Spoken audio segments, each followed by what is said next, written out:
Test playing nations ని 2 groups లోకి divide చేసేస్తారంట. అంటే ఐసీసీ కొత్తగా వెళ్ళిన మన జయషా తీసుకొచ్చిన కొత్త ప్రపోజల్ ని కనుక అందరూ ఒప్పేసుకుంటే అది జరగచ్చు. తను ఏమంటున్నారంటే ఓ 2 టైర్ సిస్టమ్ తీసుకొద్దాం. Cycle tyre, car tyre, bike tyre కాదు, TIER టైర్. అంటే 2 గ్రూప్స్ అన్నమాట. ఫస్ట్ గ్రూప్ లో టాప్ 5-6 టీమ్స్, తర్వాత గ్రూప్ లో మిగతా టీమ్స్ అంట. ఉన్నవే 10 టెస్ట్ ప్లేయింగ్ నేషన్స్. అంటే ఇప్పుడు టాప్ టైర్ లో India, Australia, England, New Zealand, south Africa అనుకుందాం ఫర్ ఎగ్జాంపుల్.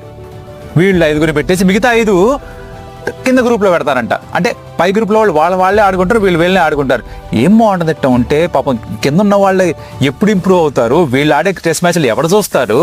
ఉన్న టెస్ట్ మ్యాచ్ ఇప్పటికీ ఎవరు చూడట్లేదని ఫీల్ అవుతుంటే ఈ ఇండియా, ఆస్ట్రేలియా, ఇంగ్లాండ్ వీళ్ళు ఈ టీమ్స్ ఆడకపోతే అసలు ఎట్టా అక్కడ టెస్ట్ క్రికెట్ బతికేది? నాకు అర్థం కావట్లేదు ఇది. మీకేమనిపిస్తుంది దీని గురించి? అసలు అవసరమా ఇట్లా 2 గ్రూప్స్ ఉండడం? 1 గ్రూప్ అదే చాలు, మనం ఫుట్బాల్ కాదు, 100 కొద్ది దేశాలు లేవు మన దగ్గర అని మీరు నమ్ముతారా?